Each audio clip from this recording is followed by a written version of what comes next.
Previous interviewers had provided transcripts of Hitler's responses, and some had even reflected on his strange manner, but none had thought as deeply about the contrast between his inner and outer selves, and none had ridiculed him to quite this extent. He is formless, almost faceless, a man whose countenance is a caricature, a man whose framework seems cartilaginous, without bones. He is inconsequent and voluble, ill-poised, insecure. He's the very prototype of the little man. A lock of lank hair falls over an insignificant and slightly retreating forehead. The back head is shallow, the face is broad in the cheekbones. The nose is large, but badly shaped and without character. His movements are awkward, almost undignified, and most unmartial. There is in his face no trace of any inner conflict or self-discipline. There is something irritatingly refined about him. I bet he crooks his little finger when he drinks a cup of tea. Such a man, Thompson said, was not destined to become dictator of Germany. He simply would not get the votes. He might serve briefly as chancellor if he formed a coalition with the Center Party, but ultimately he would be pushed aside. "Oh, Adolf, Adolf," Thompson wrote, "you will be out of luck." Her prediction would later be called a blunder, a comico-terrible gaffe. But Hitler did not see it that way. For a full year following the article's publications, he refused all interviews with American journalists. Upon coming to power, he set up a Dorothy Thompson emergency squad to translate every word she wrote. He planned to make an example of her as soon as he had the chance. In August 1934, more than 2 years after the article first appeared, Thompson was on her way to Germany to cover the political situation. She had made 5 such trips since the Nazis had come to power, but this time was different. Hitler had just wiped out the dissident elements of his party by murdering Ernst Röhm and other SA leaders on the night of the Long Knives. Sinclair Lewis became hysterical for his wife's safety, and it required an entire evening to calm him. But Thompson had no intention of abandoning her trip. She began by investigating conditions in Austria. She then crossed the border into Germany and drove past a youth camp whose motto, "We were born to die for Germany," sent chills down her spine. She pressed down hard on the accelerator and eventually arrived in Berlin. 10 days passed without any notable incident occurring. Thompson spent the time interviewing witnesses to the Röhm purge and learning how indiscriminate the murders were. Men didn't know why they were shot. One stormtrooper told her under condition of anonymity, "Hitler never forgets anything, or forgives it." Shortly afterward, she received a phone call in her hotel room from the porter downstairs. A member of the secret police was waiting to see her, and he presented her with a letter. "It has come to the attention of the authorities that you have recently again arrived in Germany. In view of your numerous anti-German publications in the American press, the German authorities, for reasons of national self-respect, are unable to extend you a further right to hospitality. To avoid formal expulsion, you are therefore requested to interrupt your sojourn to Germany as quickly as possible and leave the domain of the Reich immediately." Thompson quickly called the U.S. ambassador, William E. Dodd, who told her that she was being expelled primarily for the Hitler interview, and also for some articles she had written on the Jewish question. If she did not leave within 24 hours, she would be officially escorted to the border. She could not appeal the decision because it came from the highest authority in the Reich. Thompson's account of her treatment by the German authorities later appeared in the New York Times. "My offense was to think that Hitler was just an ordinary man after all," she said. "That is a crime against the reigning cult in Germany, which says Mr. Hitler is a messiah sent by God to save the German people. An old Jewish idea. To question this mystic mission is so heinous, if you are a German, you can be sent to jail. I fortunately am an American, so I merely was sent to Paris. Worse things can happen to one." Thompson was already a well-known critic of Hitler. Now she became a national celebrity. For the remainder of the 1930s, she was the leading American agitator against the Nazis. Her regular column, On the Record, appeared in hundreds of newspapers and reached millions of people.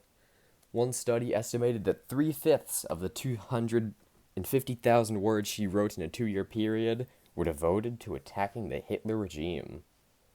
Her rise to prominence had troubling effects on her marriage, however. Various socialites visited her household to hear about the experiences in Germany, and Sinclair Lewis resented the intrusion. He often walked into the room and saw them all huddled around her, and he said, "Is she talking about it?" Then he walked out again. "You with your important little lectures, you with your brilliant people," he later complained. "You want to talk about foreign politics, which I am too ignorant to understand?" More than once, he was heard to remark, "If I ever divorce Dorothy, I'll name Adolf Hitler as a co-respondent."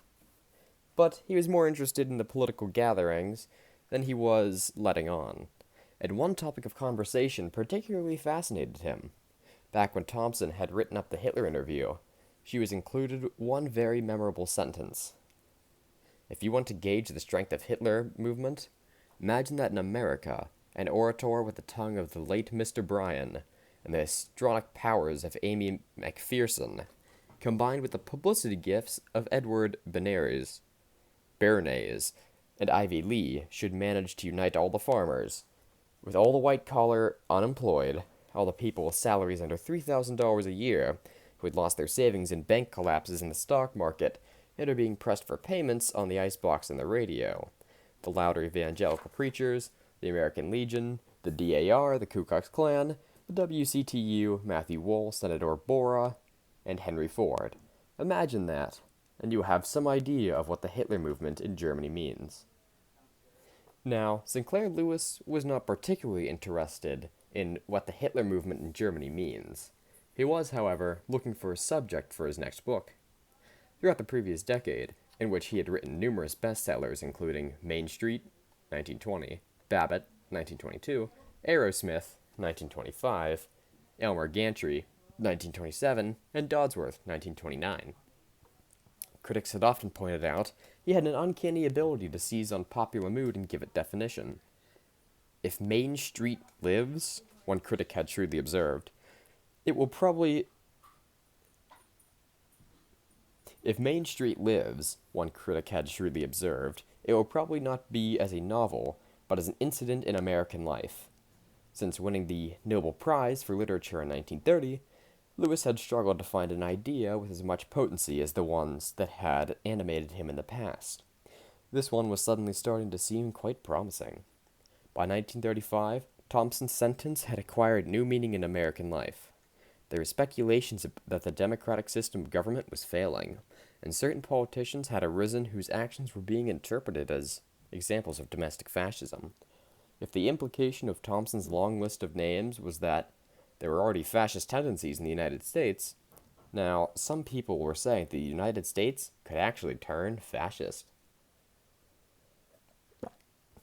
By far the most frequently cited example of a fascist American leader was Huey Long, the governor of Louisiana from 1928 to 1932. Long's textbooks to Louisiana students Long's record of achievements was actually quite impressive. He provided free textbooks to Louisiana students. He vastly improved the state's highway system, and he revised the tax codes to increase the burden on the wealthy, gas and oil interests. But Long's methods were questionable. He took jobs away from anyone who opposed him. He treated the passing of legislation as a mere formality. Even some of his supporters considered him a virtual dictator. In Long's own words, "First you must come into power, and then you can do things." In 1932, Long became a U.S. Senator, and in 1934, he announced his Share Our Wealth plan. He promised to give every needy family $5,000 per year, to limit the fortunes of the wealthiest citizens to a few $1,000,000. To achieve this goal, he founded the Share Our Wealth Society, and by 1935, the society had 27,000 local branches and more than 7.5 million members. Long had, by this stage, shaken off his allegiance to Franklin D. Roosevelt and was seriously considering running for president in the 1936 election on a third-party ticket. It was clear, however, that if Long became president of the United States, and if he were indeed a fascist, he would not be an exact replica of the dictators of Europe. One commentator writing in the early 1935s claimed that the difference lay in his casual and even humorous ruling style. Huey in his green pajamas, holding court in his bedroom, is the natural man. Hitler looks through a solitary listener and goes into a near entrance, forgetting everything except the flow of ideas which pours from him. Huey does not ignore his listener.